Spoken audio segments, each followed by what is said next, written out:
विरोधी असलेले सर्व आमचे सहकारी नेते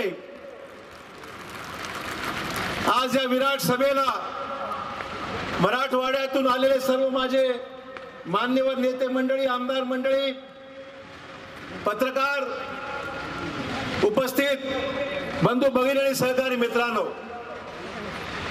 मी सुरुवातीला एक नारा देतो, आपण सर्वांनी प्रतिसाद द्यावा अशी विनंती आहे। महाआघाडीचा, महाआघाडीचा, महाआघाडीचा। मित्रहो, आजची ही ऐतिहासिक सभा नांदेडच्या गुरु गोविंद सिंगच्या स्टेडियमच्या प्रांगणामध्ये होणारी सभा ही एक ऐतिहासिक सभा होणार आहे। देशामध्ये निवडणुकीचं बिगुल वाजलेलं आहे आणि आम्ही सर्वांनी भाजप सेना विरोधामध्ये, धर्मांध आणि जातीय शक्तींच्या विरोधामध्ये एकजुटीने उभं टाकण्याचा निर्धार आम्ही सर्वांनी व्यक्त केला आहे मित्रहो। आणि म्हणून या सभेची सुरुवात आज या ठिकाणी पवार साहेबांच्या उपस्थितीमध्ये जोरदारपणे मराठवाड्याचा आवाज बुलंद करून प्रत्युत्तर देण्याकरता मित्र आम्ही तयार झालेलो आहोत। एवढंच मला या निमित्ताने सांगायचं। देशामध्ये घडलेल्या विविध घटना, पुलवामाच्या घटनेची आपण सर्वांनी 2 मिनिटं स्तब्ध राहून त्या ठिकाणी श्रद्धांजली अर्पित केलेली आहे। परंतु एकीकडे आमचे सैनिक या लष्कर आमचं पाकिस्तानशी मुकाबला करतंय आणि दुसरीकडे देशांतर्गत जे जे नवीन प्रश्न उभे टाकलेले आहेत त्याचाही कुठेतरी सखोल अभ्यास झाला पाहिजे, त्याच्यावर कुठे चर्चा झाली पाहिजे। पण आगामी येणाऱ्या काळामध्ये या देशामध्ये आणि महाराष्ट्रामध्ये सत्ता बदल झाली पाहिजे आणि म्हणून सर्वांनी एकत्र मिळून मित्र कामाला लागलं पाहिजे। या अनुषंगाने आजची ही जाहीर सभा अत्यंत महत्त्वपूर्ण आहे, महत्त्वाची आहे। मागच्या निवडणुकीच्या वेळेस लोक म्हणायचे, समोर आवाज व्यासपीठावर नेते मंडळी द्यायचे भाजपचे, अब की बार समोर आवाज निघायचा मोदी सरकार। मित्रहो, आज ही परिस्थिती आपण पाहतोय। लोक म्हणतात, बहुत हुआ जुमलों की मार, बहुत हो गई जुमले की मार, आओ बदले मोदी सरकार, आओ बदले मोदी सरकार। ही आज भूमिका आणि भावना आज सर्वसामान्य माणसाच्या मनामध्ये आहे। लोक ओढून निघाले आहेत। लोकांना 5 वर्षामध्ये जिवंतपणे मरण्याची वेळ आलेली आहे। अशा प्रकारची अवस्था आज सर्व थरातील लोकांच्या मनामध्ये एक निश्चितच राग आहे। निश्चितच 5 वर्षामध्ये आम्हाला फसवलं गेलेलं आहे अशा प्रकारची भावना आहे। आणि देशामध्ये असं सरकार जर राहिलं, या भाजप सेनेचं सरकार, तर देशाचं भवितव्य आणि देशाबरोबर या सामान्य माणसाचं भवितव्य मित्र हो अंधकारमय आहे। मित्र, अंधकारमय आहे। आपल्याला या अंधाराकडून प्रकाशाकडे जायचं आहे। आपल्याला आपण दिवे त्या ठिकाणी पेटवले, याकरता या सरकारच्या विरोधातील प्रत्येक माणसाच्या मनामध्ये असलेला प्रक्षोभा व्यक्त करणारी ही एक मेणबत्ती आपण या ठिकाणी पेटवली। ही पेटवलेली मशाल आज मेणबत्ती मशालमध्ये रूपांतर होईल आणि ही मशाल देशातल्या सर्व कानाकोपऱ्यामध्ये गेल्याशिवाय राहणार नाही। एवढा प्रचंड प्रक्षोभ आज सामान्य माणसाच्या मनामध्ये आज मित्र निर्माण झालेला आहे। हे फक्त आपण विचाराल की आम्ही एवढे सर्व पक्ष एकत्र कशाला आणलेले आहेत, पण मित्र याच्या मागची भावना आपण समजून घ्या। मागच्या निवडणुकीमध्ये भाजपला फक्त 30% मतं मिळाली। किती? 30% मतं मिळाली। 70% मतदान भाजपच्या विरोधात होतं, पण हे 70% मतदान विखुरल्या गेलं। काही काँग्रेसने घेतलं, काही राष्ट्रवादी काँग्रेसने घेतलं, काही शेका पक्षाने घेतलं, काही PRPने घेतलं, काही आंबेडकरांनी घेतलं। सगळ्यांच्या वाटण्या झाल्या आणि 30% वाले सत्तेवर येऊन बसले। ही शोकांतिका या देशाची आणि महाराष्ट्राचे मित्र हो राहिलेली आहे। आणि त्यामुळे आम्ही सर्वांनी विचार केला, सत्ता हा महत्वाची वादच नाही, पण सत्तेपेक्षाही या सत्तेवर बसलेल्या विद्यमान भाजप सेना सरकारला खाली खेचलं पाहिजे। आणि खाली खेचायचं असेल तर 70% लोकांनी एकत्र आलं पाहिजे मित्र। त्याकरता ही महाआघाडी या राज्यामध्ये आणि देशामध्ये निर्माण करण्याकरता राहुल गांधी पुढाकार घेत आहेत, पवार साहेब पुढाकार घेत आहेत आणि दोघांच्या संयुक्त प्रयत्नातून जे जे सहकारी पक्ष देशातले आहेत, CPI आहे, CPM आहे, त्या ठिकाणी तृणमूल काँग्रेस आहेत, महाराष्ट्रामध्ये आमचे जयंत पाटील साहेब या ठिकाणी आणि शेका पक्षाचे आमच्या नेते आलेले आहेत, PRPचे कवाडे साहेब आलेले आहेत, सगळ्या लोकांशी आम्ही बोलत आहोत. आपल्याला सर्वांना एकत्र आणायचंय. 70% मतदान एक गठ्ठा जर पडलं तर भाजपचा पराभव अटळ आहे मित्र हो. किती जरी म्हणलात भाईओ बहनो, अरे भाई भी परेशान है और बहन भी परेशान है. भाई भी परेशान है, बहन भी परेशान है. आणि तुम्हाला मात्र भाईओ बहिनो करून सत्तेचे लालसे तुम्हाला जे लागलेले आहेत या 4.5 वर्षामध्ये तुमचे चुनावी जुमले लोकांनी पाहिले. खोटं बोलण्याची हद्द झाली. आपण लोकांना फसवण्याचं काम केलं आणि पुन्हा आता त्याच गोष्टी घेऊन आपण लोकांसमोर मागणी करायला जातात की आम्हाला निवडून द्या, आम्हाला निवडून द्या, तुम्हाला रोजगार देऊ, तुम्हाला शेतीला शेतीमालाला किंमत देऊ, तुमचं भलं करू. एक नाही 100 गोष्टी. आता तर एवढ्या मोठ्या प्रमाणात घोषणा सुरू आहेत. घोषणांचा पाऊस सुरू झालाय. सरकारी पैशावर घोषणांचा पाऊस सुरू झालाय. टीव्हीवर, वृत्तपत्रामध्ये जाहिराती आहेत. पैसा कोणाचा? तुमचा पैसा. तुमचा पैसा आहे.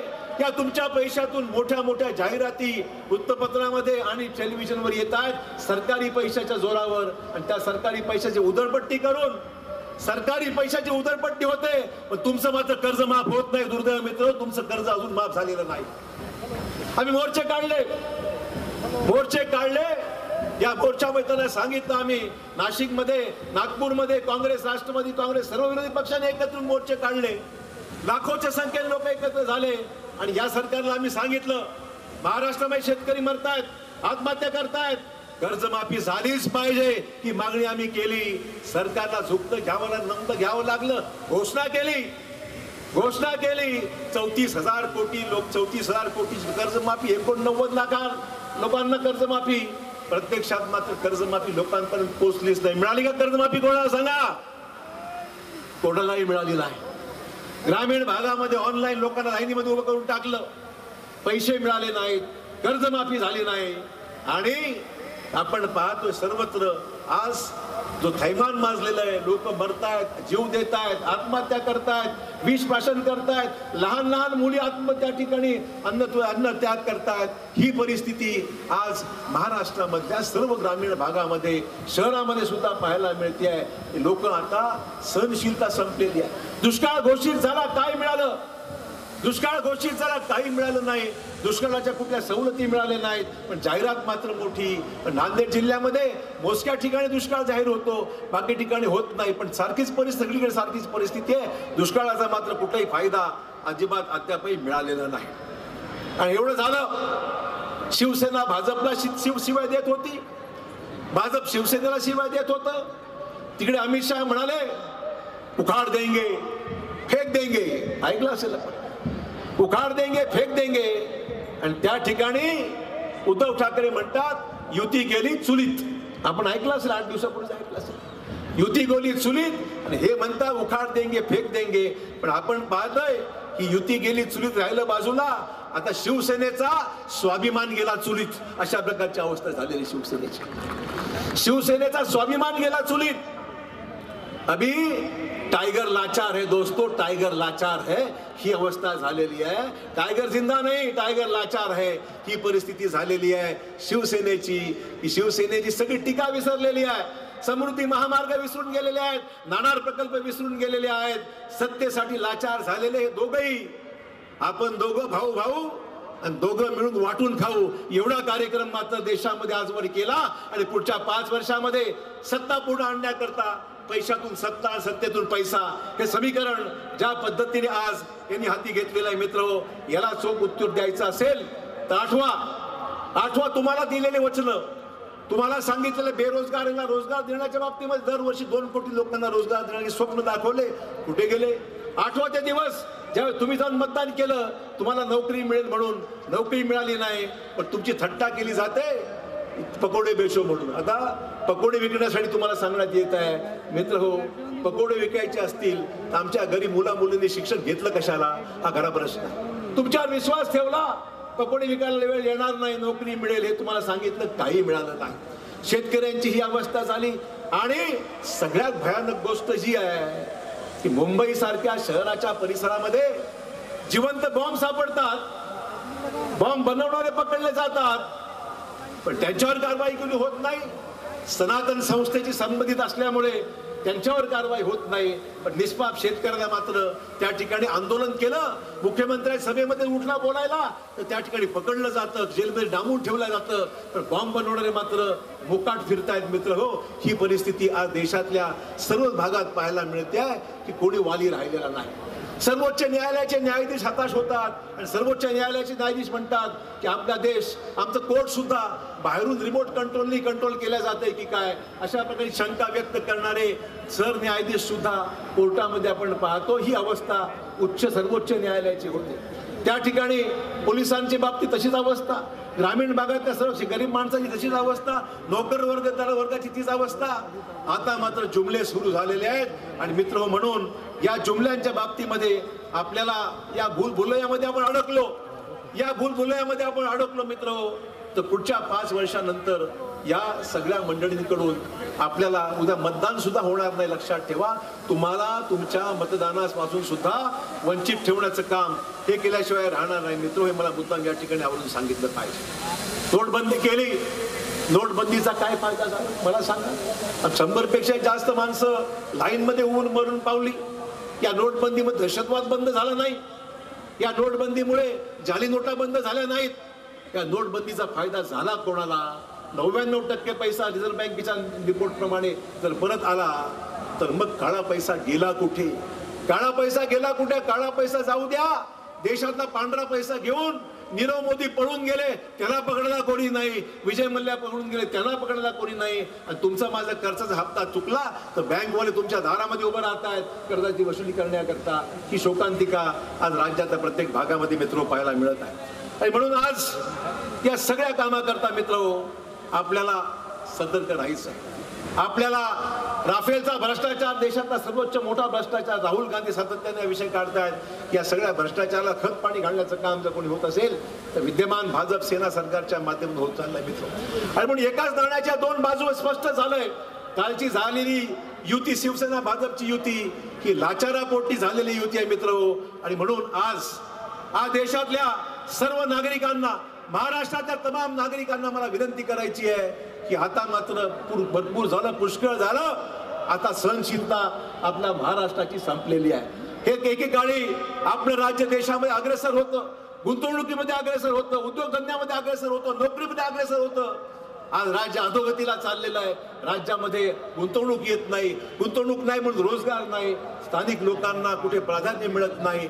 ही अवस्था झालेली आहे. आणि परत आपण जाहिरातीला भूलथापाला बळी पडलो मित्र हो, लक्षात ठेवा पुढील 5 वर्षानंतर काही शिल्लक राहणार नाही मित्र. म्हणून हीच वेळ आहे महाआघाडीला विजयी करण्याची. संधी सोडू नका. आणि सर्व आमच्या मित्र पक्षासहित काँग्रेस, राष्ट्रवादीला आपण जोरदारपणे समर्थन द्या. की आग्रहाची विनंती नांदेड वासियांना मुद्दाम या ठिकाणी करता. बरोबर आहे की नाही? जोरात बोला, बरोबर आहे की नाही? मला या ठिकाणी नांदेड वासियांना एक मुद्दा म्हणून सांगायचा आहे. नांदेडने नेहमी काँग्रेसला साथ दिलेली, काँग्रेसचा बालेकिल्ला आजपासून नव्हे तर शंकरराव चव्हाण साहेबांपासून काँग्रेसचा बालेकिल्ला नांदेड जिल्ह्यात तुम्ही सर्वांनी केला. मनापासून मी तुमचे आभार मानतो मित्र. आजपर्यंत तुम्ही सर्व गड राखलेला आपला. आणि आज ज्यावेळेस आम्ही सर्व एकत्र आलेलो आहोत, तुम्ही सुद्धा एकत्र आलं पाहिजे.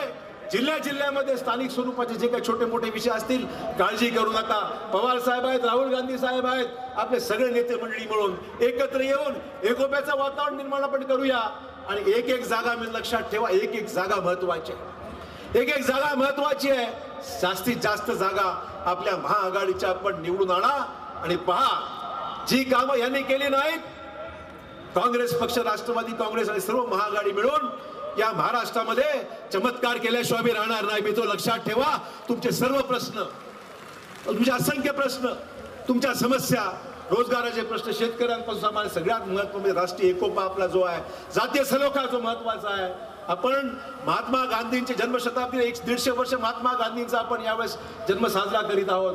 त्यामुळे ज्या महात्मा गांधींचं नाव आपण घेतो त्या महात्मा गांधींच्या आचारा विचारामध्ये, कृतीमध्ये आणण्याचं, त्यांचे विचार आणण्याचं काम आम्हा सर्वांना करायचं. हे भाजपवाले आता पदयात्रा काढतात, महात्मा गांधी चष्मा घेऊन दाखवतात की आम्ही महात्मा गांधीच्या विचाराला घेऊन आम्ही काम करत आहोत मित्र. हे सगळे महात्मा गांधींचे मारक आहेत मित्र, महात्मा गांधींच्या विचाराचे मारक असलेली ही मंडळी आहे. यांच्या विचारामध्ये एक प्रकारचा दुहेरी वास आपल्या सर्वांना पाहायला मिळतोय. बोलतात एक, करता एक, आणि म्हणून या सर्वांवर विश्वास न ठेवता आपण सर्व एकत्र येऊया. आपण सर्व एकत्र येऊन मित्र काम करूया आणि या देशामध्ये राज्यामध्ये परिवर्तन घडूया. जय हिंद, जय महाराष्ट्र, जय भीम.